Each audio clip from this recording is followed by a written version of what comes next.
Hello, hello, hello! Fire signs, Aries, Leo, Sagittarius. Ako si Mystico Moreno, or in short, Mismo. Welcome to my channel, and now let's manifest love and light sa inyong Tagalog love reading ngayon na Mismo. Okay, so new love reading ang gagawin natin today. And bago natin simulan ang pagbunot sa tarot cards, tingnan natin kung ano yung overall energy ng reading na ito using my cards here. Okay. So overall energy ng cards ng reading na ito would be the Emperor. Okay. You might be dealing with an Aries, okay, as well, but doesn't have to. That's the strong energy na nasasagap sa reading na ito. Okay? So, pwedeng Aries ang darating na new love. Pwedeng iba pa rin, pero check yung Moon, Venus, Rising din nung taong ito. Okay? Baka Aries din sila dun. Alright, so let's start by getting the first pair. Sino ba ito? Sino ba itong new love? Okay. Anong meron sa kanya? Anong traits ang meron siya? Okay, let's begin.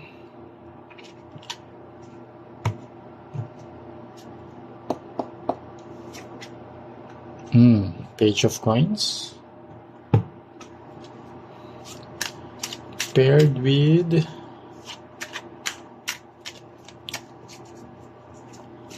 let's see kung kanino siya nakapares. Oops.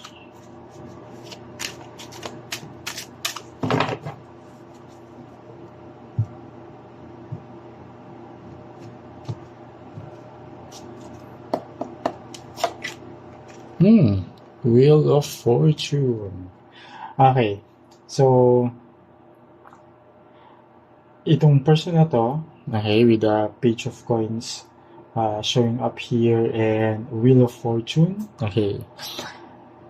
It's a good sign. Wheel of Fortune is a card of destiny. Okay. While the Page of Coins is a card of long-term potential. So, I think destined na makilala mo to. And itong person na to has this trait na pangmatagalan. Okay? Pag nakilala mo to, may mga qualities siya na alam mong pwedeng magtagal yung relationship. Meaning, pwedeng very emotionally stable tong person na to, or financially stable, or very andin siya, alam niya kung ano yung gusto niya sa isang relasyon, kaya nagre-reflect ito sa personality niya, sa pagkatao niya, sa mga gusto niya sa isang karelasyon once na makilala mo to. And doon makikita mo na hindi siya for fun lang. Ayaw niya actually yun. Itong person na to, pag nakilala mo at nakilala ka, actually ang gusto niya rin sa'yo sana ay pareho kayo ng relationship goals, which is a long-term relationship, not something casual or ano lang, fun lang, okay? And with the Wheel of Fortune showing up here, makikilala mo to dahil destined kayong magkakilala. Okay? Mamaya pwede natin makita ano yung dahilan bakit nakilala mo tong tao na to. Pero meron kang matututunan from this relationship. Tinadhana kayong magkakilala dahil may purpose si universe. At mamaya tingnan natin ano yung purpose na yun. But for now, yeah, this person is someone na nakikita kong may stability sa kanya. And ito rin yung tao na na kapag may gusto siya or may pinurso siya, gagawin niya ang lahat to get that. Okay, or to accomplish man, or matapos din kung ano yung pinupurso niya, at mag-end in a positive note. Okay? And with the Wheel of Fortune din, talaga there's a lot of exciting emotions. The moment na magkakilala kayo. And full of fun, full of thrill, and parang nakasakay ka sa isang Ferris wheel saan paangat. Okay, pwedeng bumaba. Siyempre, it's a wheel, but paangat man o pababa ang sinasakyan mo. Okay, there's excitement and thrill riding a Wheel of Fortune. And here, with this relationship, you'll be riding an exciting connection with this new love. Okay? So, ganda simula. Now, alamin natin paano, kailan, and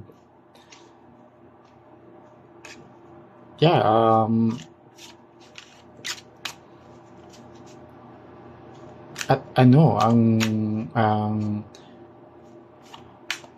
sitwasyon, okay, kung paano mo ito makikilala.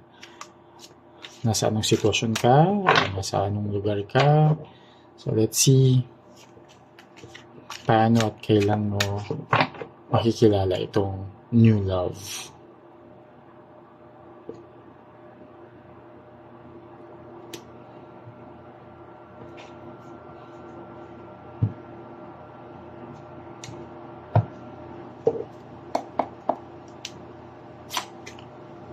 Ooh, the World. Mamimit mo siya dito sa World. Charot. So, yeah, with the World card showing up here, I can see here na mamimit mo siya sa isang situation wherein may malaking na nakikita ko dito. It's like a big gathering. Okay, and from this gathering, may encounter mo siya. But tignan natin ano yung nakakabit pang card dito.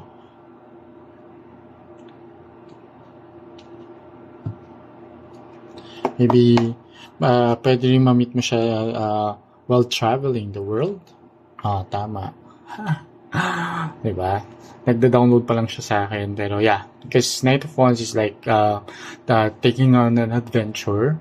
And here, paano mo siya makikilala? Possible na while you're on a trip, pwedeng ma-meet mo, makatabi mo sa airplane, or makasabay mo sa boat, or road trip. Tas alam niyo yung parang ang nag-download sa akin yun is like pumunta ka ng ibang lugar. Pwedeng domestic, pwedeng international na travel.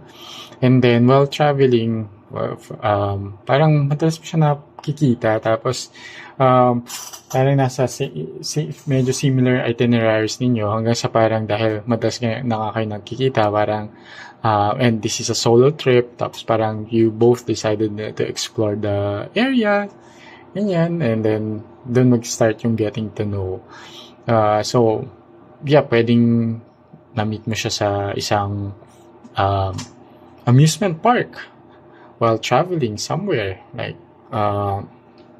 pwedeng like Universal, Disney, ganyan. Pwede rin na ma-meet mo siya sa isang event. Okay? na gathering from people all over the world. So maybe it's like a convention, a summit, ganyan. So, yeah, and nafe-feel ko din dito that this person, for some of you, okay? For some of you, pwedeng hindi siya Pinoy. Pwedeng ibang race siya. Okay? So, ayan, sa mga nag-aabang ng foreigner na partner, ayan, maybe this is the sign. So anyway, yeah, you'll meet this person in an unexpected way, and highly likely na while you're on traveling or while there's a gathering of people around the world, and there's a lot of excitement as I mentioned here dito, and with the Knight of Wands, it's a card of adventure. So that's how you meet this person. And when there's possible na on the 21st of a specific month ay mo siya makikilala. So, or within that range ay ayan, and kaabang-abang, okay? So kung nag-resonate ito sa inyo, tapos it so happen na nakilala nyo to, after nyo mapanood to, nakilala nyo yung person nyo on the 21st of the month, or pwedeng 21st hour, okay? So pwede rin na ma-meet nyo siya sa isang like cabin, or you're seated on number 21 of sa plane, gano'n. So, or siya yung nakaupo sa 21 na seat. Okay? So, yeah. And tingnan naman natin. Okay, bakit at ano ang purpose ng person nito sa buhay? Bakit mo siya makikilala? Ano yung magiging role niya sa life mo as the new love? Okay? Siya na ba? Or may matututunan ka lang ba dito sa person na to? Well, let's see. I have to cut first.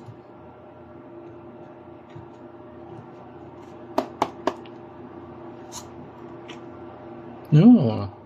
Puro may mga major arcana sa about pera. The Magician.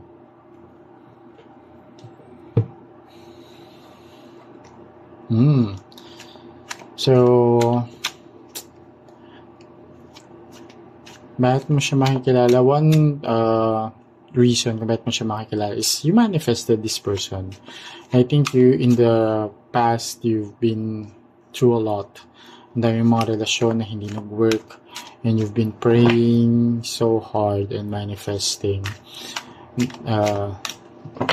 from the divine na ibigay na sa'yo yung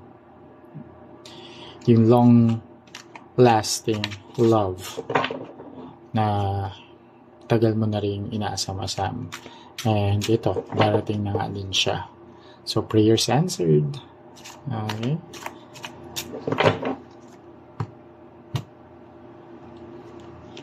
But let's see ano yung nakakabit na energy sa The Magician. Okay. Yeah, correct. So, yeah, may matututunan ka, of course, sa relationship na to, and it will really help you grow. But gaya nga nasabi ko kanina, you've manifested it because parang dumating siya sa life mo dahil ito yung hiniling mo kay universe. At now, dahil porsigido ka sa pag-pray, pag-manifest, and nakita ni universe and ng divine source na sobrang sincere ka naman sa mga kahilingan mo, now this person is coming into your life because it's time for you to redeem yourself with the judgment card showing up here. It's time for you to redeem yourself when it comes to love. And parang ito rin, it's yung lesson din na matututunan mo here is to really forgive the people from the past na nanakit sa'yo. Kasi, those people na meet mo sila para matuto at to prepare you as well dito sa paparating ng new love na pangmatagalan. So, you became stronger, you became, alam mo yun, mas nalaman mo kung ano yung mga gusto mo sa relationship, ano yung mga boundaries mo, and now you're more than ready to embrace and have a new relationship. So, yeah, and I think ito yung parang reward mo na dun sa mga lahat ng mga pagsubok na eventually natuto ka, 'di ba? May mga iba kasing tao na binibigyan ng lessons or challenges ni universe pero hindi natututo. Okay? But for you learned a lot and now you are rewarded. Okay? So, final pair, alamin natin. So, what's the best action moving forward for you? I mean, ano yung, kapag dumating itong person na to, at nakilala mo siya, ano yung best action? Ano yung advice ng universe sa'yo and final message? Alright, it's a very good reading for all fire signs. And so I always remind everyone, muna, this is a general and collective love reading, so it may or may not resonate with everyone. But with this positive reading, claim it, claim the energy. Okay, if this is not resonating with you, huwag pilitin. Baka hindi para sa inyo itong reading na to, abangan nyo na lang yung mga susunod ko pang love reading. Okay? And best to book a personal private reading kasi mas naka-align yun sa energy ninyo. Okay, 8 of Wands. Oh, magpo-progress ang alin. Okay. Alright. So, gusto kong magpasalamat sa lahat ng fire signs na patuloy na sumusuporta sa Mystico Moreno channel. Sana patuloy niyo pong suportahan by liking this video, sharing it sa mga nangangailangan ng guidance and insights, and commenting below, lalo na kung nag-resonate itong reading sa inyo. And if nagko-connect kayo sa akin, nag-resonate ang mga readings ko sa inyo, at bago kayo dito sa aking channel, subscribe na para maging part din kayo ng collective. So, okay, now let's see ano yung nakakabit na energy. Nice. Okay, so yes, best action moving forward is kasi magpo-progress itong relationship. Pag nakilala mo siya, magtutuloy-tuloy na yan. And but nasa sayo ang hawak mo din ang beat. Yan. So the High Priestess here is saying na trust your feelings, follow your intuition. And I always remind this to my sims na let your intuition guide you. Sa mga pag na-meet mo to, yung mga decisions, i-feel mo ito nga ba yon yung new love na to or hindi. So, kasi baka, syempre, baka masyado kang na-excite na, uy, may nagpakilala while you're on trip, tas hindi pala yun. So, use your intuition and just allow yourself also to enjoy yun na habang nag-unfold yung mga mysteries nitong new love na ito. And here with the High Priestess, ang message sa universe is that this connection talaga is first destined and the two of you will have a soul level connection. And itong 8 of Wands, it's also pretty much like yung energy dito here na there's a lot of excitement pag dumating itong person sa buhay mo. Okay, before I close, you might, as addition to Aries, you might be also dealing with um, a Capricorn,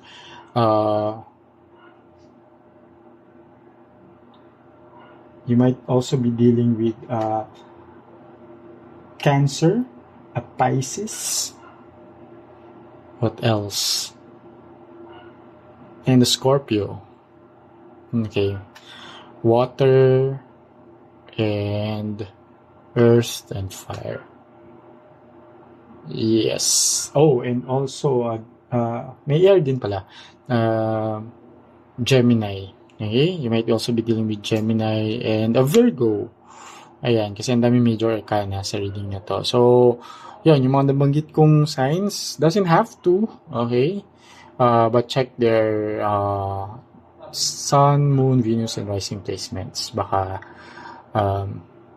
yun yung mga signs nila. O siya, kita-kits na lang sa susunod ko pang love reading. Always use my reading with discernment. I hope nabigyan ko kayo ng guidance and insights sa reading na ito.